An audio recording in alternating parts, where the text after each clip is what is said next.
11-game lead. But take a look at who was right there behind them. On January 14th, the Lakers were the 7 seed. Now they are the 2 seed. They're 18-4 since that date. They are 10-2 since the Luka trade. And our friend Shannon Sharp offered up these thoughts on the Lakers' chances in a playoff series against the best in the West. The way the Lakers are playing right now, the way Luka is starting to get his legs, get his conditioning back, and LeBron has been great, but he's really been exceptional since he's turned 40. Are you telling me in 7 games they couldn't beat Memphis, they couldn't beat the Nuggets? I told you the other day, Stephen A., it doesn't matter. OKC, KFC, UFC.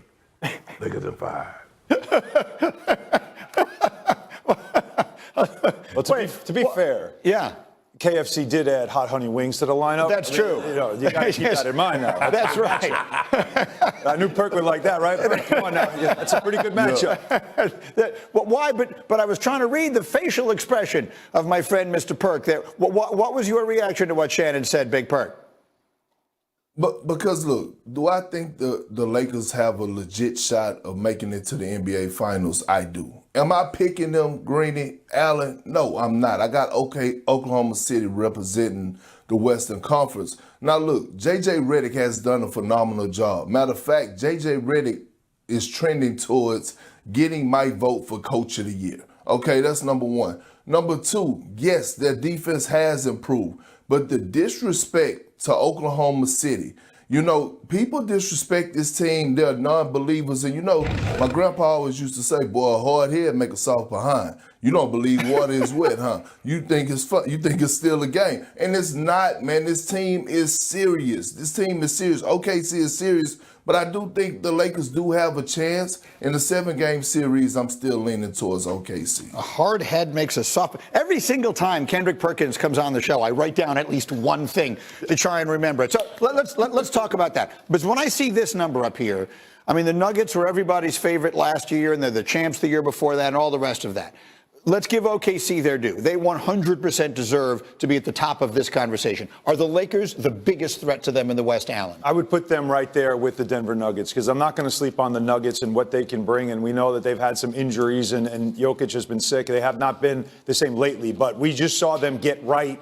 And once Jamal Murray gets right, the Denver Nuggets are a different level team. So I would put them right there with the Lakers because of the Nuggets, their experience, and the fact that they have Nikola Jokic, who's a matchup nightmare. Let me ask you a different question, Perk. No. I want to hear. I want to hear. But wait, I want to get specific about something with you, Perk, because when this trade was made, I had everybody on the show, and everybody told me the Lakers. This is a great trade for their future. Oh, boy, are they going to be good eventually. This is going to become Luka's team eventually. They're going to need to add a big, and then they'll be good, maybe even as soon as next year. They've gotten so much better so quickly. And, yes, give J.J. a bunch of the credit. But how about, can you just describe, as one who played as long as you did, the way Luka and LeBron have figured each other out this quickly? Watching the two of them, we use the term basketball IQ a lot. Maybe we overuse it sometimes.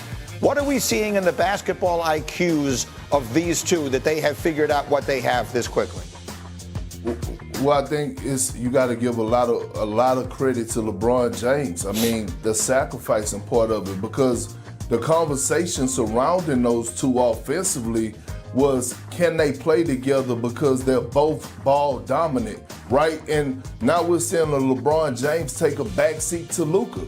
And it's proven another point that LeBron James can play off the ball. We see late game that they go to their 2-man game, and LeBron James all of a sudden becomes a screen setter for Luka Doncic. But I think it's the style of play that they're playing with, the spacing that they have when Austin Reeves is out there on the floor. And again, since January the 15th, they've been the best defensive team in the league, solely because you have a guy like Finney Smith and Jared Vanderbilt, who's been a pest since he's returned. So the Lakers have a system, and they pay attention to details, and J.J. Redick is coaching his behind off. Last but not least, yeah, you have SGA, you have Jokic, and then you have LeBron James are my top 3 MVP candidates. I agree. We will not sleep on LeBron James. I agree. You literally just said that to me during the break, that LeBron is going to finish high in the MVP. But probably will be in the top 5, top 3 at the very least, just like Perk saying. I completely agree. And the success that the Lakers are having really immediately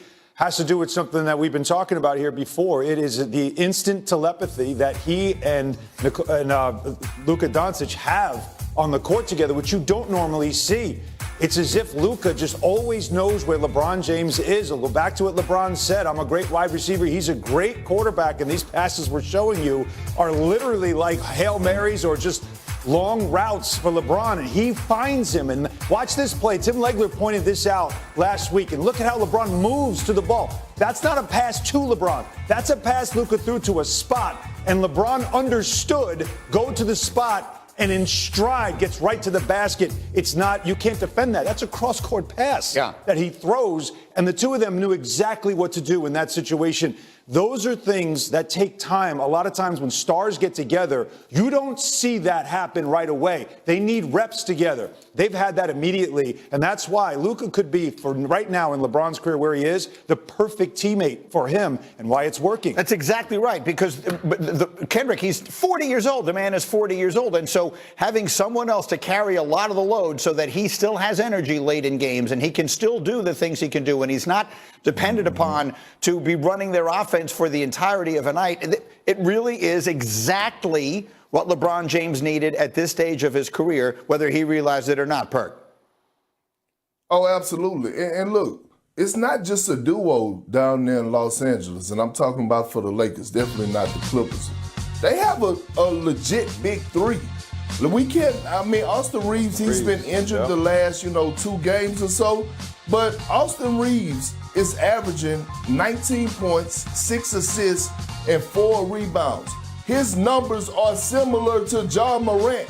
So they have a legit big 3, and when you have 3 guys that are able to create for themselves, create for others, play off the ball, because all 3 of those guys can shoot the 3.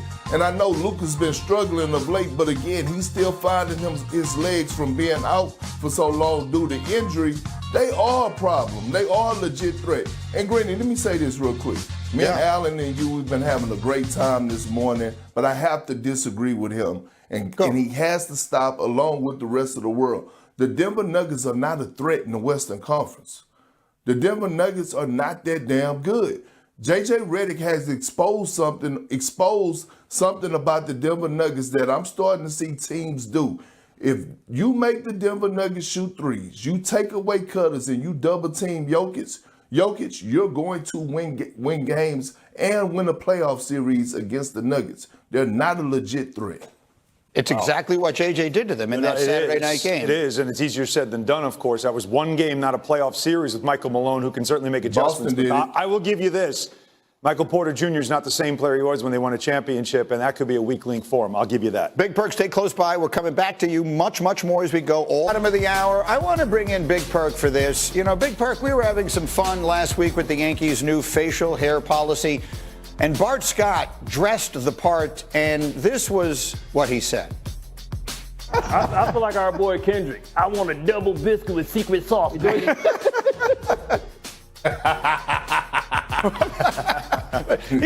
What do you think? It did look a little bit like you, yes? Yeah, it did. It did. I mean, Granny, listen, you're not going to find too many 6'10" brothers like me. You know what I mean? I look good. I look good. You do. No, you're 100% right. And Bart is not one of them. I stand next to Bart all the time. He's nowhere near 6'10". But that is, if that was an imitation, it would have gone pretty well on Saturday Night Live. Okay. Let me show you what the MVP of the league did last night. That would be one fella named Shai Gilgeous-Alexander. Thunder and Rockets. Houston missing 4 starters. George Kittle in attendance. He could have suited up for the Rockets last night. Let's go late first quarter. Alan, this was just the SGA show. Yeah, he slices and dices. Death by 1,000 cuts. He has the ability to score at all 3 different levels, and I think he did in this game. There's the 3. You saw the drive, and he got 10 free throws and made all 10. He had 20 in the first quarter. Then how about this move? Look at this. 28 at the half. Thunder by 1 at halftime. Third quarter is a familiar face for you, Isaiah Hartenstein. Allen finding SGA, taking it strong to the hole. Unfair when you have your big man making passes to your guard who's doing the scoring. 45 points for SGA through 3 quarters. Thunder start pulling away. 4th quarter, the lead is 10. Case and Wallace, no. SGS, yes. Oh, SGA, I should say. I was going to say SGS. 51 points for Shai Gilgeous-Alexander, and the Thunder win their 50th game of the year. Here's why he's the favorite to be the MVP. It was his 4th career 50-point outing. Those have come in the last 19 games. He has scored 50 points 4 times in the last 19 games. It is by a wide margin the shortest span between a player's 1st and 4th career 50-point games in NBA history. Big Perk, quick question. Is there any doubt that SGA is the MVP of the league this year? No, and he's definitely getting my vote. I mean, Greeny, to double down from what he did last year, right? The number 1 seed in the Western Conference, averaging 30 again.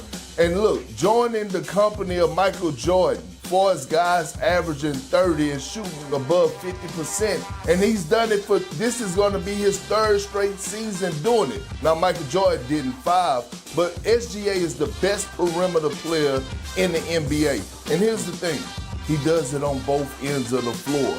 He's the leader of that charge when it comes down to them sliding their puppets. OKC has the best defense in the NBA, and it's led by SGA. Offensively, he's leading the league in scoring, dominating in all fashions. He's clear-cut the MVP right now. I completely agree. I let myself get talked out of voting for him last year at the very end because of some advanced numbers, and I regretted it then, and there's no way in the world. Yeah, I do. I feel I should have voted for him last year. I do regret that.